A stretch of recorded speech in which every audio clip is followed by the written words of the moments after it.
Muy buenas tardes, bienvenidos, bienvenidas sean todos y todas ustedes. Esta es La Verdad en Exitosa. Soy Pedro Paredes Vera, los acompaño en esta hora de programa. Nos vamos hasta las 2 de la tarde y arrancamos la semana. Hoy estamos lunes 12 de noviembre del año 2018.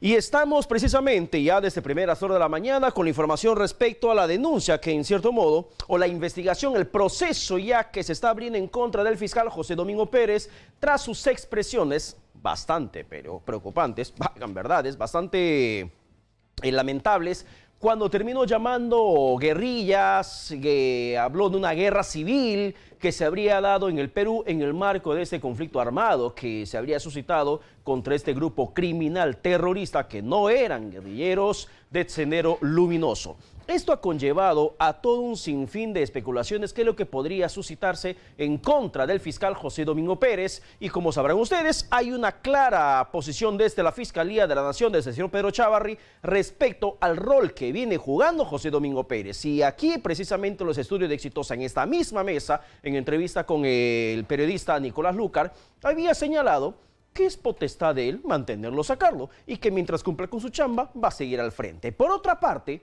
el fiscal José Domingo Pérez en los casos de corrupción que se lo ha encomendado, me refiero. Por otra parte, también está la aparente intencionalidad de remover al fiscal José Domingo Pérez dentro de las investigaciones que él viene llevando a cabo, y que sobre todo ahora mismo sigue debatiéndose el requerimiento de prisión preventiva en contra de varios implicados en esta presunta banda criminal que se habría generado o gestado dentro de Fuerza Popular para el tema de blanqueamiento, lavado de dinero proveniente de la corrupción o coimas o financiamientos ilegales de parte de Odebrecht. Eso, por ejemplo, para algunos considera una justificación que estarían intentando hallar de mil formas, como buscar una aguja en un pajar en contra del señor José Domingo Pérez y así sacarlo de los casos emblemáticos que él viene desarrollando. Vamos a ver hasta dónde va esta situación. Tenemos, por ejemplo, aquí el documento. Este documento, esta disposición que también hace precisamente el fiscal fiscal Pedro Gonzalo Chávarri Vallejos respecto a la investigación que tiene que hacerse dentro de la Oficina Desconcentrada de Control Interno de Lima. A la letra, también tengo en mis manos respecto a esta portada que hizo el diario Exitosa el día de hoy, y que la verdad le pone básicamente, figurativamente hablando, la soga al cuello al expresidente de la República, Pedro Pablo Kuczynski. Vean esa portada, bastante fuerte, la de Exitosa, el diario del Perú. Testigo hunde a PPK. Ahí ven ustedes la imagen, la gráfica, el arte de la portada de Exitosa.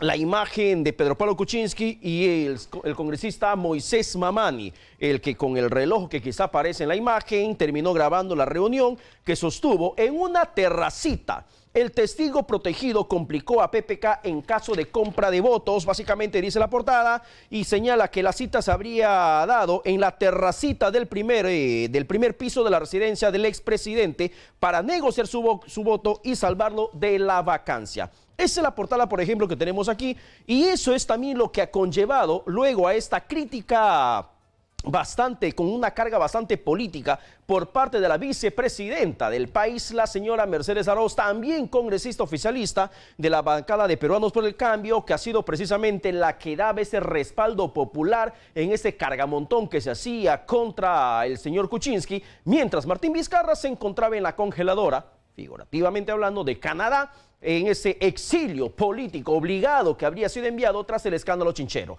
Fíjese toda esa situación, ese entramado que termina cayendo directamente sobre Palacio de Gobierno. Y en torno a eso, por ejemplo, el fiscal de la Nación ha remitido los actuados al Congreso de la República, ha remitido el expediente para que se pueda comenzar a proceder finalmente a estas acusaciones sea de índole constitucional y así someterlos al fuero judicial. La situación está bastante complicada porque fíjese, tenemos dos caras de la misma moneda. La moneda es el fiscal de la Nación, Pedro Chávarri. Por una parte está lo que algunos aseveran que quiere proteger al fujimorismo mediante esta investigación que se está aperturando en contra de José Domingo Pérez por esas expresiones bastante lamentables, bastante deplorables y condenables sobre el calificativo que dio de guerrilleros a los terroristas criminales sanguinarios que tanto daño nos ha hecho. Todos discrepamos con eso. Por otro lado, por ejemplo, está también, en cierto modo, la lucha contra la corrupción que también viene emprendiendo en torno a la compra de votos que se había hecho desde Palacio de Gobierno para evitar que Pedro Pablo Kuczynski sea vacado en una segunda intención antes de que incluso se dé su renuncia. Posteriormente de este negociado de votos, se conoció, por ejemplo, por el video propalado ya por Fuerza Popular en el Congreso de la República, se conoció la forma como es que terminó renunciando Pedro Pablo Kuczynski. Así está la situación, esas son las situaciones de las condiciones políticas en las cuales estamos en el país. En torno, por ejemplo, y quisiéramos conversar en este momento con el país.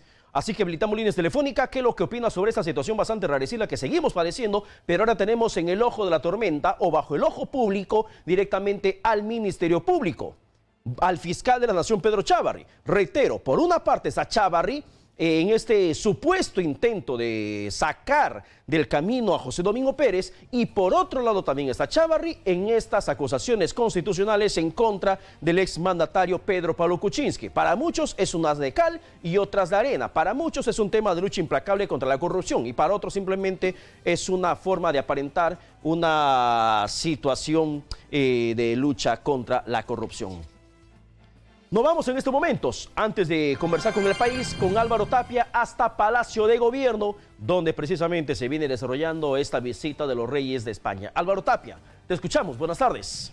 Gracias, Pedro, muy buenas tardes. Información en vivo desde el Palacio de Gobierno. Hace instantes nada más acaba de culminar, te comento, la ceremonia de suscripción de acuerdos bilaterales en el Salón Dorado de Palacio de Gobierno entre el presidente Martín Vizcarra y el rey Felipe VI de España. Hay 4 precisamente estos acuerdos bilaterales que han suscrito el día de hoy ambos representantes de Estado. El primero que se ha suscrito es el acuerdo interinstitucional de colaboración entre la Corporación de Radio y Televisión Española con el Instituto Nacional de Radio y Televisión del Perú. Estos acuerdos han sido firmados por José Borrell, el ministro de Asuntos Exteriores de Unión Europea y Cooperación de España, y también con el señor Hugo Coya, el presidente de IRTP, representante de dicha institución en nuestro país. También se ha firmado el memorándum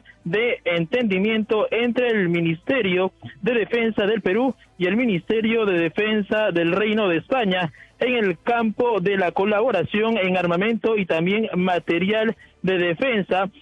Hay que también mencionar que el tercer acuerdo ha sido el memorándum de entendimiento en materia de la Antártica con el Ministerio de Relaciones Exteriores del Perú y el Ministerio de Ciencia, Innovación y Universidades del Reino de España. Finalmente, el último acuerdo firmado ha sido una declaración conjunta en torno a la conmemoración del Bicentenario de Independencia del Perú.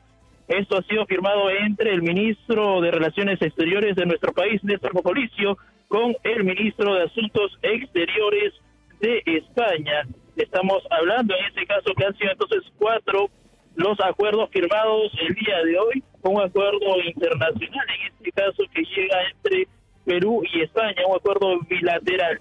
Hay que también mencionar, Pedro, que el rey Felipe VI tiene diferentes actividades conjuntamente con la reina Leticia. Hay que mencionar que luego ellos van a salir de Palacio a la 1 aproximadamente de la tarde, bueno, ya son la 1 en realidad, dentro de breves minutos, y luego de ello va a tener que ir precisamente hacia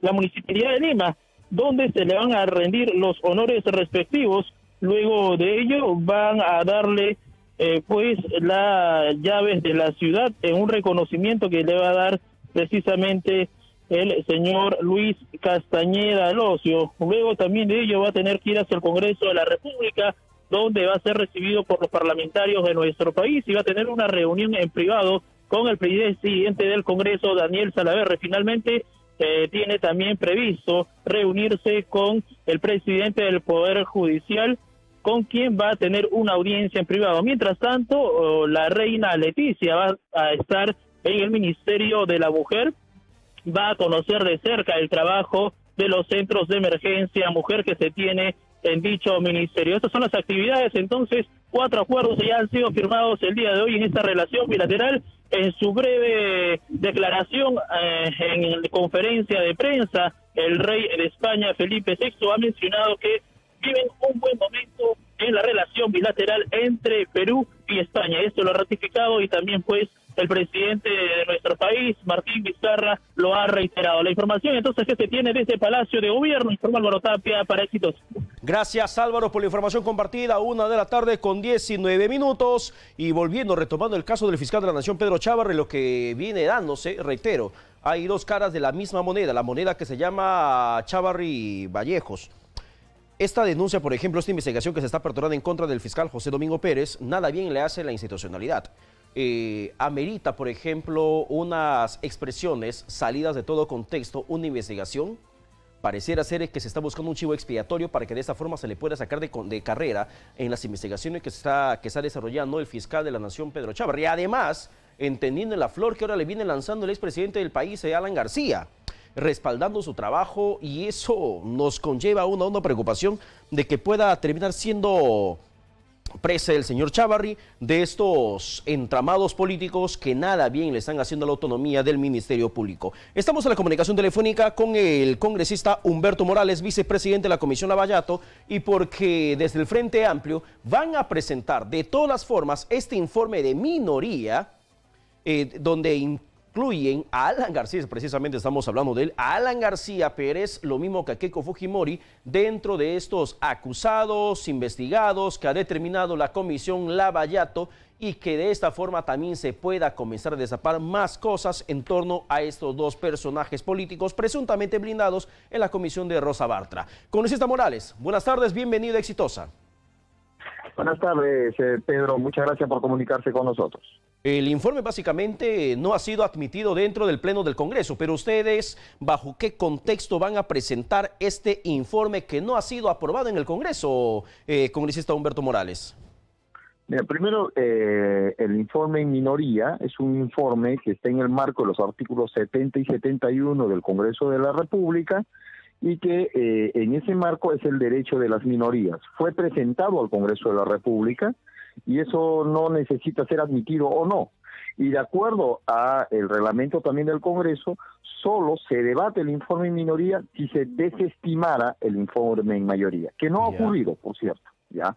Lo que ha ocurrido es que se ha votado contra el reglamento diciendo de que este no es un informe en minoría. Eso es otra cosa, ¿no? Eso pueden ser sus argumentos, lo que quieran.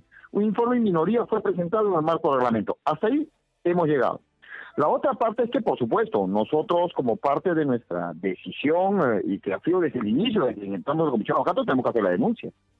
Y eso va para adelante. Vamos a entregar los documentos. Yo espero que algunos parlamentarios más se sumen, pero nosotros como bancada hemos decidido llevar adelante todo esto y entregaremos pues al Ministerio Público como corresponde desde la bancada del Frente Amplio. Claro, y lo que le vuelvo a reiterar la pregunta, congresista Morales, se entiende que, por ejemplo, para que se pueda remitir el actuado dentro de una comisión investigadora como la Comisión Lavallato, tiene que pasar por la aprobación del Pleno. Aprobado el informe, finalmente se dice, señor Ministerio Público, aquí tenemos el informe aprobado, que sirve incluso, aunque no sea vinculante la decisión del informe, lo que se acuerda en el informe, pero aquí está más material probatorio en contra de este fulano, sultano, vengano, que también está investigado por nosotros. Pero en el caso del informe de minoría, si no tiene la aprobación del Pleno, si no tiene el respaldo parlamentario, ¿cuál va a ser el peso jurídico que tiene a favor del Ministerio Público en las investigaciones que se está siguiendo por el caso Lavallato?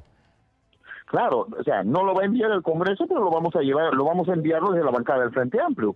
Y ese es un derecho inalienable, es algo que nos quieran quitar el derecho de entregar a un tipo de denuncia al Ministerio Público o entregar un tipo de prueba. Eso no escapa de esa realidad. Nosotros vamos a hacerlo como parte de la bancada del Frente Amplio, lo vuelvo a decir. Y seguramente algunos parlamentarios querrán colocar o apoyarnos en ese trance, lo haremos. Pero por lo menos tiene el respaldo de mi partido y tiene el respaldo de mi bancada. O sea, más o menos un poco entendiendo la figura que quieren hacer ustedes. Si bien es cierto, ese informe de minoría no ha sido aprobado, el informe de minoría, donde sí se incluye a Alan García y Keiko Fujimori, no ha sido aprobado, ni siquiera debatido dentro del Congreso de la República. Lo que básicamente representa que es como que cualquier vecino, no lo tome a mal, congresista Morales, como que cualquier vecino, cualquier persona se va, agarra un hecho probatorio, puedo hacer mi documento, finalmente digo por este motivo, estos documentos medio probatorios que yo tengo, me agencié, Hago el informe y como cualquier ciudadano me voy al Ministerio Público, digo, señor fiscal, aquí está mi documento de prueba, mi informe personal, aunque no tengo respaldo parlamentario, como tienen ustedes, por ejemplo, en el informe de mayoría. Pero aquí tengo mi documento que yo como Frente Amplio, yo como Pedro Paredes, yo como Humberto Morales, les estoy presentando, pero sin el peso parlamentario o el peso legislativo, congresista Morales. Bueno, sin el acuerdo de Congreso, del Pleno del Congreso sería lo correcto, porque vamos a presentar los parlamentarios. Y eso desde ya no solo tiene el peso político, sino también tiene el peso de la verdad. Ya, y ahora, como yo les decía en el Pleno, no quieren debatir ni un solo hecho que ha estado escrito en ese informe María ha sido rebatido, sino que me lo digan. Si usted verifica el debate del Pleno, se ha debatido el informe en minoría. Eso es lo que se ha hecho. Se ha dicho, ¿por qué Alan García y Keiko Fujimori no están en ese informe en mayoría? Eso es lo que hemos debatido. Y hemos debatido abiertamente, ¿no? Ahora, no ha habido un solo argumento en el Pleno del Congreso por la cual no debería estar presente, o por lo menos rechazar las imputaciones que hemos colocado, o por lo menos rechazar todos los hechos que hemos presentado en el informe en el informe en minoría. Congresista Morales. Que no se haya aprobado reglamentariamente, obviamente, eso estoy de acuerdo. Congresista Morales, pero a ver, no confundamos un poco a la población. Una cosa es que durante la intervención que usted, por ejemplo, ha hecho y otros parlamentarios también plegados a este informe de minoría, hayan hecho referencia al contenido en la exigencia de que se debata dentro del Pleno del Congreso este informe que ustedes han hecho. Pero usted no ha sustentado, por ejemplo. No es que han tenido el informe en el mismo tiempo, en la misma proporción del espacio que le concedieron a Rosa Bartra, la presidenta de la Comisión Lavallato. Entonces no es que se debatió el informe. Ustedes exigieron que se ponga en debate el informe y en esa exigencia se desató más que un debate, una discusión, acusaciones entre uno y otro lado. Entonces debate el informe no existió. Si no existe debate del informe, no tiene ni el mínimo peso legislativo para poder presentarlo al Ministerio Público, y más que todo es un tema de argumento político el que están haciendo ustedes, un juego político en torno al caso Alan García y Keiko Fujimori, congresista Morales. Claro, eso yo estoy totalmente de acuerdo. Pero cuando se dice no tiene peso, es como decir no lo haga, congresista. No estoy diciendo eso. Nosotros vamos a ir al final. Nosotros vamos a ir al final a hacer la denuncia. Y lo hemos dicho, desde el momento que hemos entrado a la Comisión Lavallato, nosotros vamos a ir hasta el final. Y si hemos encontrado hechos que están corroborados y que son de dominio, gran parte de dominio público, que están corroborados, tenemos que ponerlo a disposición del Ministerio Público, porque si no es como cuando uno ve un asesinato en la calle y tiene todas las pruebas y sabe quién es, no, mejor no me meto porque no está de acuerdo reglamentariamente, no señor, acá ha habido una violencia clara contra el Estado peruano, han violentado el país para sus gustos, y ahí está demostrado todo el escenario. En ese punto tenemos una coincidencia bastante clara. Consecuente con nuestra posición desde el momento que hemos entrado a la comisión es ir y entregar donde se tiene que procesar. ¿Y quién tiene que acusar? Es el Ministerio Público. ¿Quién tiene que sentenciar? Es el Poder Judicial. Nosotros vamos, entregamos y hasta ahí llegamos. Ahora, usted habla del Ministerio Público. Le pregunto ahora, ¿usted considera o tiene confianza en la autonomía del Ministerio Público, en la independencia del Ministerio Público, en la transparencia de esa institución que tiene que perseguir delitos en un mandato constitucional? Porque lo que estamos viendo también es una especie de olla de grillo que se está generando de manera interna. Ahora la información que tenemos es como, por ejemplo, se va a someter a investigación al fiscal Domingo Pérez, el que tendría que llevar adelante la investigación que usted también va a aportar como partido político en torno a Alan García y Keiko Fujimori. Pero también, por otra parte, tenemos la actitud del fiscal de la Nación, Pedro Chávarri, denunciando también esta compra de votos que se habría hecho para evitar la vacancia de Pedro Pablo Kuczynski. ¿Considera usted que hay probidad en todo el Ministerio Público como institución para ver esos casos de corrupción? Yo quiero separar en esta su pregunta. Una cosa es el señor Chávarri, y otra cosa muy diferente al Ministerio Público. El Ministerio Público es una institución que está encargado de defender el Estado. Y ese es su papel. Yo entiendo que el señor Chávarri se ha enquistado ahí y estamos totalmente en desacuerdo con todas las cosas que ha hecho el señor Chávarri y en la cual está involucrado. O sea, ahí estamos en desacuerdo. Pero el Ministerio Público tiene que cumplir su rol. Pregunto yo, si no, ¿a dónde llevamos las acusaciones, la denuncia? Un ciudadano común y corriente, ¿dónde denuncia? Ministerio Público, no hay otra institución que pueda hacer eso. Ahora, podemos estar de desacuerdo con esas personas, hay muchas personas, hay jueces que en el Poder Judicial también son prevaricadores, y hay conjunto de investigaciones que, dicho sea de paso, el control lo han hecho ustedes, los hombres de prensa correctos. Pero lo que sí tenemos que decir acá es que ese es el camino. Y ahí es donde vamos a acudir para entregar ese informe en minoría. Lo hubiéramos hecho esta semana, pero hay una semana de representación y los parlamentarios de mi bancada nos hemos ido a cumplir nuestras agendas, que es un tema prioritario también en estas regiones. Pero lo que sí les digo que luego de concluir semana de presentación nosotros debemos estar inmediatamente entregando, porque ese es el camino, lo vuelvo a decir. El que tendrá que sentenciar es el Poder Judicial. Así es. Pero el que tiene que acusar es el Ministerio Público. ¿Y a dónde llevamos? Lleguemos a él. Ese es el camino. Bien. Y con la fe y la confianza que se defenderá la patria. Bien, congresista Morales, muchísimas gracias por la comunicación alcanzada. Para la verdad. No, como siempre, Pedro, muchas gracias. Muchísimas gracias. Estamos por la 1 de la tarde con 29 minutos, 1 con 29 minutos. Si me permiten, por favor, recibí llamada telefónica, por lo menos 2 llamadas antes del corte comercial, 251-9422-4674-499. Fíjese el clima que estamos viviendo ahora dentro del Ministerio Público, donde podría finalmente terminar afectándose las investigaciones en algunos casos y beneficiándose, además, investigaciones en torno a otros casos, como el caso de Pedro Pablo Kuczynski, donde el testigo protegido terminó hundiendo y complicando mucho más su situación. Llamada al aire en estos momentos aquí en La Verdad en Exitosa. Aló, buenas tardes. ¿Cómo está, señor? Lo saluda Abel Castañeda desde La Victoria. ¿Qué tal, caballero? Adelante con su opinión en estos momentos. Primero, para saludarlo y felicitarlo por su programa. Mire, estamos muy preocupados aquí en La Victoria. Hemos llevado notas de prensa ya a vuestra radio y a vuestro periódico, denunciando el fraude electoral que se está viendo en las elecciones de juntas vecinales, señor. Las juntas vecinales, por ley electoral, por ley municipal, artículo 116, existen. Estas se constituyen a pedido del alcalde, regidor o un vecino. ¿Qué es lo que está pasando exactamente allí en el lugar? Para resumir el caso. Sí, para resumir, mire, ya venimos reclamando desde el 2016 un proceso fraudulento basado en una ordenanza que colisiona con la ley electoral y la ley municipal.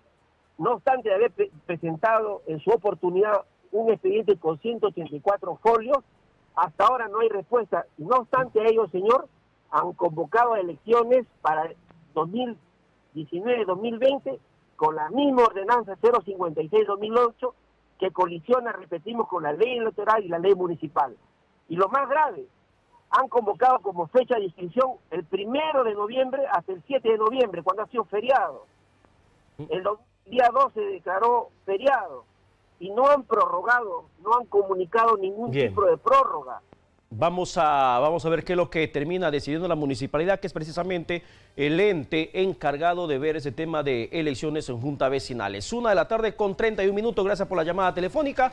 Vamos a la pausa y regresamos con más aquí en La Verdad en Exitosa, porque luego vamos a hablar sobre el tema reconstrucción con cambios. Desgraciadamente hay un paso de tortuga coja que está encarnizando precisamente esta reconstrucción con cambio, donde el exministro de Agricultura, José Manuel Hernández, ha dicho una cosa bastante puntual y creo yo que va a ser realidad. Al ritmo que va, por lo menos en 20 años, estaremos recién viendo reconstruida la zona litoral peruana afectada por el Niño Costero. Pausa y regresamos.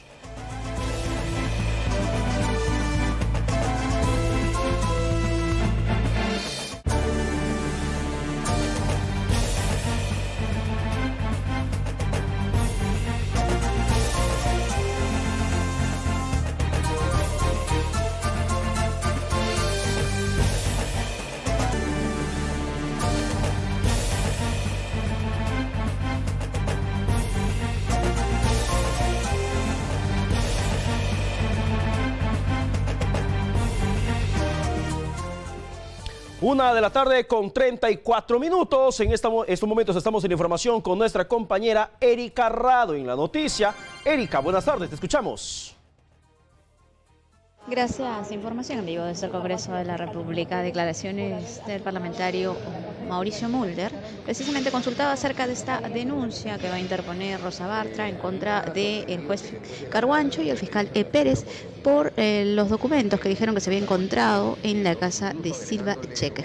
Cuando en realidad se trata de un oficio que la comisión le remite a un investigado, y ese investigado le alcanza copia de ese oficio al señor Silva Checa en su condición de abogado para que le dé un consejo. ¿Cómo pueden decir que se les ha entregado información sensible de la comisión cuando eso evidentemente no resulta de un oficio. Entonces creo que ahí ellos han patinado completamente y deberían tener pues los arrestos y la valentía que se necesita para decir muy bien, esto no constituye una prueba en sí y podré seguir actuando con las otras pruebas que dicen que tienen. Y yo creo que en ese sentido es procedente que la comisión en su conjunto formule la denuncia que corresponde si ellos insisten con este tipo de manipulación de la información, que es lo que están haciendo con respecto al público, ¿no? Bueno, ¿pero qué hacemos? No hacemos nada, nos quedamos así impasibles ante una gruesa mentira dicha en cadena nacional y en vivo y en directo. Si una primera vez lo pudieron haber hecho, pero después la presidenta de la comisión lo ha aclarado en la televisión en reiteradas oportunidades, se ha mostrado el documento, se ha debatido aquí en el Pleno, y ellos vuelven a insistir en lo mismo, entonces no queda de otra, ¿no? Ellos son los que están, digamos, obligando a que uno tenga que actuar de esa manera, que yo no creo que sea la mejor, la más conveniente, la más deseable, pero uno tiene que deslindar las cosas. Sin duda, yo he visto los documentos, es un oficio. Y evidentemente al ser ese un documento que es uno de mero trámite para una persona investigada, que se diga que es información sensible, a mí me parece que es una caricatura por parte de quienes han manifestado ese punto de vista. Bien, entonces, declaraciones del parlamentario Mauricio Mulder. Es la información, Erika Rado, para Exitosa. Gracias, Erika, por la información compartida. Finalmente se están pronunciando respecto a lo dicho por la congresista Rosa Bartra, presidente de la Comisión Lavallato, respecto a esta denuncia que amenazó que va a hacer en contra del fiscal José Domingo Pérez, lo mismo que contra el juez Richard Concepción Carroancho. Creo que tendría que mejor someterse la investigación de cómo se desarrolló este informe Lavallato, más allá de andar amenazando, creyendo que el poder que tienen ahora mismo como parlamentarios es eterno. Recuerden, es efímero. Y es más, en el referéndum capaz la gente va a decir no reelección congresistas y de allí van a ver cómo es que terminan pataleando por las ansias de poder que se les va a escapar cuando perdieron la oportunidad de hacer algo bueno por este país. 1:37 p.m. Indicamos, en la semana que pasó estuvimos tocando ampliamente el tema reconstrucción con cambios que de verdad tendría que cambiar muchísimo, porque no hay ningún proceso de reconstrucción efectivo, real, que garantice que de aquí al 2019, si nos agarra otra vez un niño costero o un fenómeno del niño con todas sus proporciones y magnitudes que podamos quizás hasta no imaginarnos, no termine con el impacto que hemos padecido. Y el ex ministro de Agricultura, José Manuel Hernández, que se encuentra aquí con nosotros en los estudios, ha dicho una verdad completa. Al ritmo que va la reconstrucción, por lo menos el norte demorará 20 años en ser levantado una vez más. Señor Hernández, muchísimas gracias por su presencia. Muchas gracias, Pedro. Muy buenas tardes. Gracias por la invitación y un saludo a todo el público peruano. Yo le pregunto, la verdad, ¿cómo es que usted llega a esa conclusión? ¿Usted ha visto indicadores de repente dentro de la parte agraria que también necesita levantarse, reinyectarse económicamente? Sí, lo que pasa que también hice una frase comparando lo que nuestro presidente dijo al asumir el mando. Cuando visita el norte, él dice, al ritmo que vamos, nos demoramos 10 años, porque se hablaba de una inversión de 2.500 millones aproximadamente. Pero bastante cruel usted. Claro. El presidente Vizcarra dijo, al ritmo que vamos, demoramos 10 años. Usted dice, al ritmo que ahora va Vizcarra, nos demoramos 20 años. Sí, porque el nivel de inversión de este año, por eso yo digo, comparando este año con este ritmo, estamos muy atrasados realmente. Yo creo que, en efectivo, si uno ve las cifras de la Autoridad para la Reconstrucción, se cambió al día que el viernes ha sido la última. Usted es piurano, y en Piura el impacto del fenómeno del niño costero ha sido mayor que en todas las regiones. Allí, por ejemplo, ¿cómo ve este proceso? Mire, no solo es mi opinión, sino la opinión de todos los que participan en el sector. Las juntas de usuarios, por ejemplo, las organizaciones de agricultores ya están reclamando, y en este momento se ha perdido la secuencia que habíamos diseñado para llegar a lo que denominamos reconstrucción con cambios. La palabra con cambios tiene mucho significado en el planteamiento que nosotros hicimos. Tiene mucho significado en el planteamiento, pero poca efectividad en la práctica. Exactamente. ¿Por qué? Por ejemplo, usted habla de Piura. No solo hay que reconstruir la bocatoma que se malogró, el canal que se malogró, el túnel que se malogró, sino hacer todas aquellas obras que son necesarias para que no vuelva a ocurrir un fenómeno con impactos de esa naturaleza. En la parte preventiva. Por ejemplo, usted es testigo que mucho se hablaba cuando nosotros estábamos haciendo la descolmatación de los ríos, que no hacíamos la salida al mar. La salida al mar necesitaba un expediente cuyos términos de referencia, cuyos datos nosotros lo dejamos listo. Mi gestión, o sea, cuando yo he dirigido el Ministerio de Agricultura, Agrorural preparó unos términos de referencia para licitar el expediente técnico de la salida al mar. ¿De cuándo me está diciendo? Eso ya lo dejamos cuando yo he salido en enero. Yo he salido el 9 de enero. Ya, estamos hablando que ya pasó casi... Tenía que hacerse. Casi 10 meses, han pasado por lo menos 10 meses. Se identificaron... Perdón, señor Hernández, de ese expediente, que usted ha dejado para esa salida, para levantar la salida a la mar, le pregunto, todo el estudio, ¿sabe usted en qué fase se encuentra? Bueno, no se ha convocado. Hasta ahora. No se ha convocado el expediente técnico de esa salida. Pero fíjese, usted como sector, como ministerio, ha dejado el documento. El Agrorural preparó los términos de referencia y ya con toda la documentación como para Por eso, iniciar para que inmediatamente se licite y se ejecute. Eso es el expediente técnico. ¿Y por qué no lo han hecho? Bueno, ahí los cambios institucionales también afectaron bastante. Recuerde usted que cuando yo salí nombraron a un ministro y 3 meses después nombraron a otro ministro. Ya. Se cambió la estructura de personal que había trabajado. Pero si hay una línea matriz de acción, ¿por qué es que tiene que detenerse todos los trabajos preventivos o de recuperación? Eso es lo que yo lamento realmente, porque estamos hablando de un solo gobierno. Claro. Podían haberse hecho todos los ajustes que eran necesarios, podían cambiarse las personas que consideraban que debían cambiarse, pero todo lo que estaba encaminado en el proceso de reconstrucción con cambios debió continuarse a mayor ritmo, porque fíjese usted, nosotros hicimos descolmatación en los pocos meses que nos quedaba para prevenir un posible rebrote de lo que llamamos... Pero fíjese, usted me acaba de mencionar un proyecto que como sector, que como ministerio han dejado el expediente ya terminado. Los términos de referencia para hacer el expediente. Gracias por la corrección.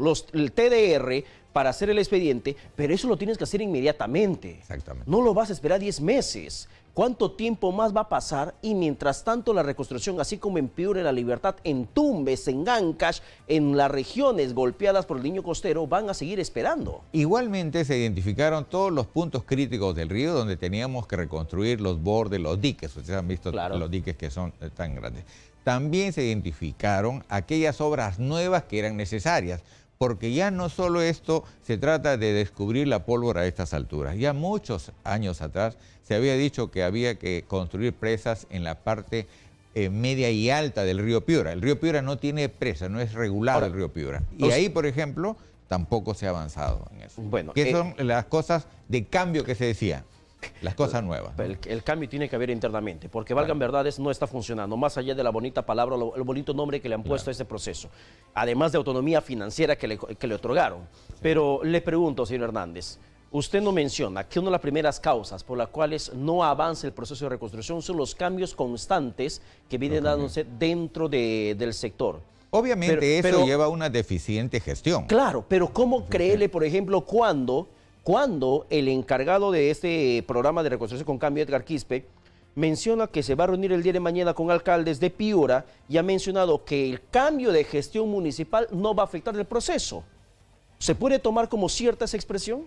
Mire, ahí toda gestión, los que trabajamos en este tipo de actividades, sabemos que toda gestión implica un corte administrativo. Un corte, los nuevos alcaldes, los nuevos gobernadores se van a acomodar, traen a su personal de confianza, elaboran un ligero diagnóstico de cómo reciben toda la actividad anterior y recién se ponen a elaborar ya lo que van a hacer en los 4 años siguientes que demora su gestión.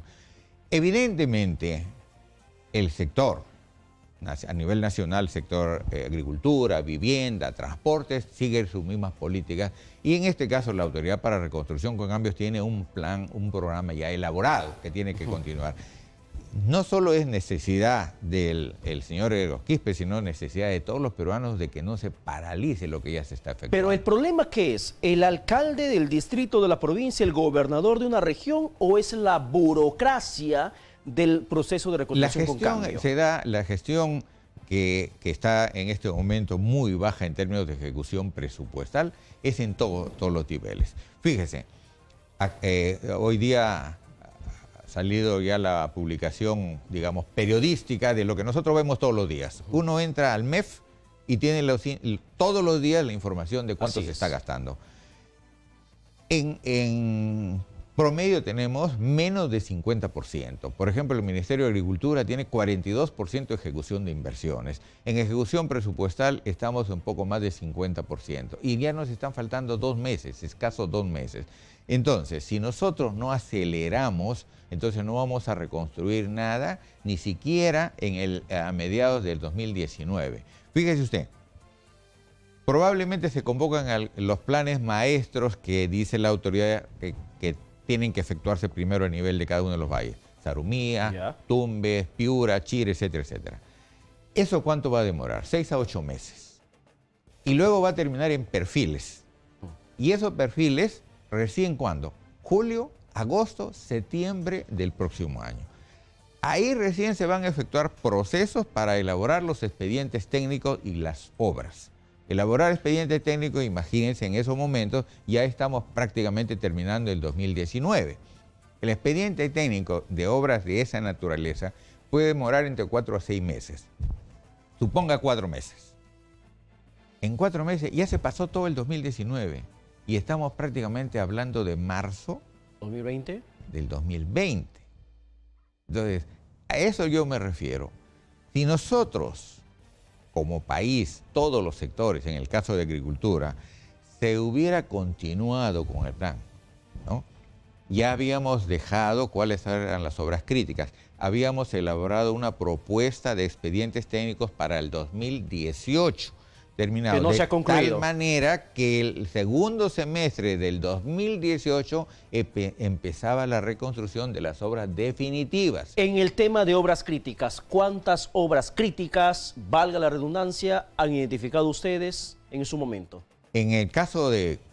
cada valle es de manera en el caso de esos sectores, en el caso de agricultura. En el caso de agricultura habían prácticamente casi 200 obras críticas desde Tumbes hasta Ica. ¿Cuántas de esas 200, cuántas terminaron ya con documento listo para que se pueda ejecutar? Bueno, de acuerdo al plan que había, todos tenían que terminarse abril o mayo como expediente técnico. Según cronograma. Según el cronograma. Si es que se convocaban en el mes de enero. Bueno, no se convocó ningún proceso para hacer expedientes de esas técnicos. 200 obras críticas, señor Hernández, hasta el momento, ya en la continuidad del gobierno que entró por votación popular, que ahora está ejercido por Martín Vizcarra, ¿cuántos de esas 200 obras críticas se han ejecutado o al menos se vienen ejecutando? Ninguna tiene expediente técnico. ¿Ninguna? Dios mío. O sea, sí, vamos a llegando al 2020. Vamos a llegar por lo menos a 20 años más. Ese es el atraso. Yo reconozco toda la labor que está haciendo el señor presidente de la República de visitar y empujar, estar en las ciudades con los alcaldes, estar con los gobernadores, pero hay sectores que, como he dicho en alguna oportunidad anterior, hay sectores que no dan la talla. ¿No hay plata en reconstrucción con cambio? ¿No hay presupuesto? Hay presupuesto. ¿Y por qué no lo hacen? Miren, para que ¿Por qué le pregunto eso? Porque la semana que pasó lo entrevistamos, por ejemplo, al señor Nelson Chuy, el gobernador regional de Lima, y él nos decía que le habían pedido por lo menos 3 o 4 expedientes porque no tenían más plata en reconstrucción con cambio. Que necesitamos de este y de este porque no tenemos más plata, no tenemos para más. Bueno. Eso es lo que a él le habían dicho. Y de los 4 que le pidieron hasta el momento no se ejecuta ni uno solo. Ya se está yendo el señor Chuy. Exacto. Mire, cuando se elabora el plan, la cifra inicial, si usted recuerda, era 20.000 millones de soles. Y luego se llega a casi, más de 25.000. 25.000 y pico. 26.000, casi 26.000. Sí. Sin reajustes, sin nada, sino la cifra de octubre del año pasado. Ok. El plazo que estableció en la ley era 3 años, con una posibilidad de que vaya a 4 años. Suponga que eran 4 años.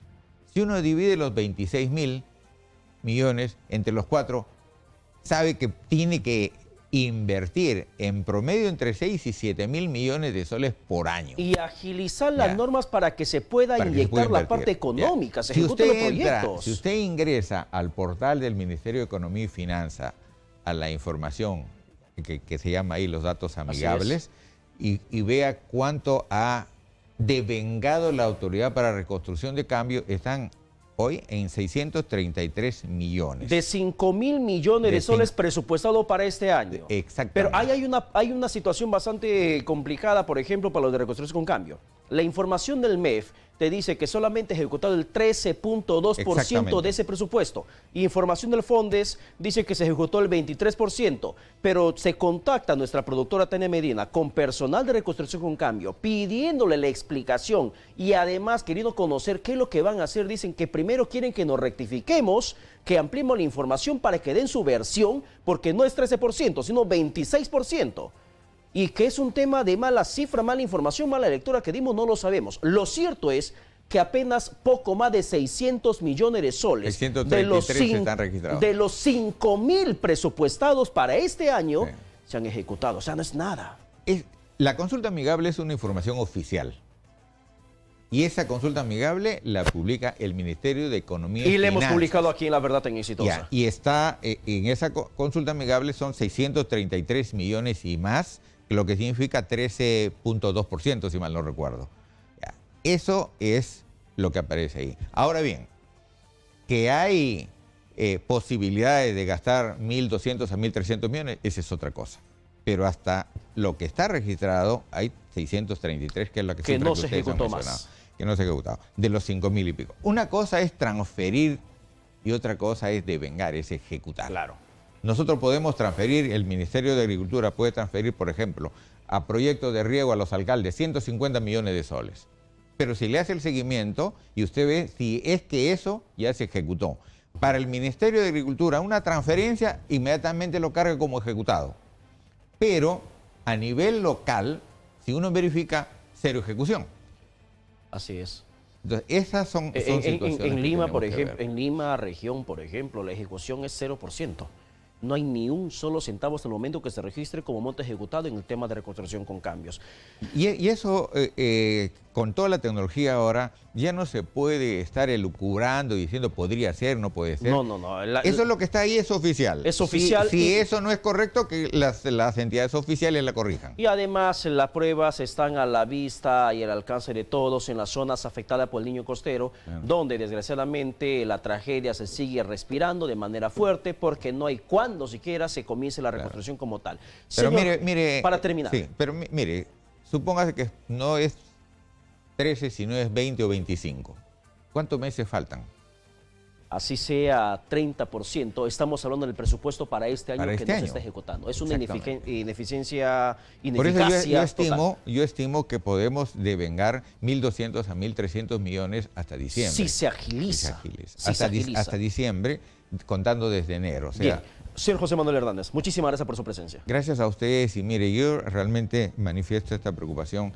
Me preocupa el sector. Los más afectados son los pobres. En el caso de la agricultura, son aquellos agricultores que nos dan de comer todos los días y no podemos tener esa incertidumbre respecto a la agricultura. La agricultura significa seguridad alimentaria. Así es. Y la reconstrucción, la inversión implica trabajo. Entonces necesitamos generar trabajo. Afectamos a los más pobres y afectamos el dinero en el bolsillo. Y eso es peligroso. ¿Por qué? Porque ahora estamos en las cuestiones políticas, que el abajato, que la corrupción, que el fiscal... Sí, pero esos son otros escenarios que no tenían por qué distraer. Entonces, hay un buen manejo de gobierno. Esto es lo que a mí me preocupa, porque eso realmente es el resultado para la gente de hoy y el futuro de nuestros hijos y nietos. Comparto plenamente con usted. Señor Hernández, muchísimas gracias por acompañarnos. Gracias a usted. Ha sido el exministro de Agricultura, un poco compartiendo con nosotros esa apreciación respecto a este nivel de inversión en temas de reconstrucción con cambio. Y siendo la 1 de la tarde con 54 minutos, en la línea telefónica tenemos a la abogada, penalista, ex fiscal, ex integrante del Ministerio Público, la doctora Nori Calagua. Vamos a conversar respecto a este documento que tengo aquí en mis manos. Por un lado tengo el documento que dispone la investigación al fiscal José Domingo Pérez, determinado por el fiscal de la Nación, Pedro Chávarri. Para muchos es un inicio para que se le pueda sacar del Ministerio Público los casos emblemáticos. Y por otra parte tenemos el documento también del fiscal de la Nación, Pedro Chávarri, donde se determina esta acusación en contra del señor Pedro Pablo Kuczynski, expresidente renunciante del país. 1:55 minutos. Doctora Calagua, buenas tardes, bienvenida a La Verdad en Exitosa. Buenas tardes, Pedro, muchas gracias por la invitación. Doctora Calagua, ¿cuál es su opinión sobre esto? Porque tenemos una sola moneda y lógicamente con dos caras. Por un lado, una supuesta intención del fiscal de la Nación, Pedro Chávarri, de querer sacar a José Domingo Pérez bajo el tema de esas expresiones nada gratas, valgan verdades, respecto al tema de guerrillas, como calificó a Sendero Luminoso. Y por otra parte, también tenemos al mismo fiscal de la Nación, Pedro Chávarri, avanzando, agilizando la denuncia constitucional contra Kuczynski por el tema de presunta compra de votos para evitar su vacancia. Bueno, respecto al tema del fiscal Domingo Pérez, te debo indicar que hay procedimientos que se deben seguir a nivel del Ministerio Público si se advierte que el fiscal habría incurrido en alguna falta de carácter administrativo. ¿Ya? Se van a tener que seguir esos procedimientos respetando así siempre el debido proceso. Doctora Calagua, a ver, le escucho atentamente y leo este párrafo. Lo que le informa, por ejemplo, el fiscal Luis Landa Burgos, le dice al fiscal de la Nación, Pedro Gonzalo Chávarri Vallejos, evidentemente, dice, el suscrito fiscal superior, titular especializado y coordinador de este subsistema del tema de terrorismo, le llamó la atención que en una ignorancia supina se estuviera expresando de esa manera, por lo que se le hizo llegar, en referencia al fiscal José Domingo Pérez, se le hizo llegar un oficio en términos simples para que explique bajo qué contexto o argumentos expresó las frases mencionadas en el tema de guerrillas a Sendero Luminoso y de guerra civil que también se ha cuestionado. Habida cuenta, dice el fiscal Landa, habida cuenta que se trataba de un representante fiscal del Perú que salía al extranjero a expresar el tema que le cupo sobre corrupción de funcionarios. Sin embargo, lo que concluye esta carta es que el fiscal Domingo Pérez nunca respondió. La no respuesta a la carta que ha enviado este fiscal Landa constituye una falta administrativa, doctora Calagua. Eso se va a tener que determinar previo proceso que se le debe seguir si se le está siguiendo ya, para que pueda ejercer su derecho de defensa. No se le puede sancionar ni podemos hablar de una falta administrativa si no conocemos si hay o no hay un proceso administrativo contra el fiscal Domingo Pérez. Bueno, hay una respuesta que no ha dado y por eso el fiscal de la Nación determina ese proceso administrativo y dentro del Ministerio Público. Claro, en todo caso deberían informar si hay un proceso en trámite al respecto. No es que se refieran con cartas indicando que no ha dado respuesta, simplemente lo que deberían hacer es indicar si hay o no hay un proceso administrativo que se le haya iniciado a este fiscal, en qué estado se encuentra este proceso y determinar también si más adelante se terminará una falta o no, debe respetarse siempre el debido proceso. Exactamente. El tema de Pedro Pablo Kuczynski, doctora Calagua, la denuncia que también interpuso el fiscal de la Nación, Pedro Chávarri. Respecto al tema del testigo protegido, me estás hablando. Así es, exactamente, que revela dónde ha sido la reunión, en la terracita y el acuerdo, el contubernio que habrían llegado para evitar finalmente la votación a favor de la vacancia. Claro, esto se va a tener que incorporar a la investigación que se le está siguiendo. Se va a tener que corroborar, se va a tener que realizar la investigación para comprobar la veracidad de la declaración de este testigo protegido. Es en función a ello, siguiéndose el procedimiento que corresponde por ley. Y en ese cruce de información, por ejemplo, ¿qué tipo de elementos tendría que presentar el testigo protegido para que se pueda corroborar?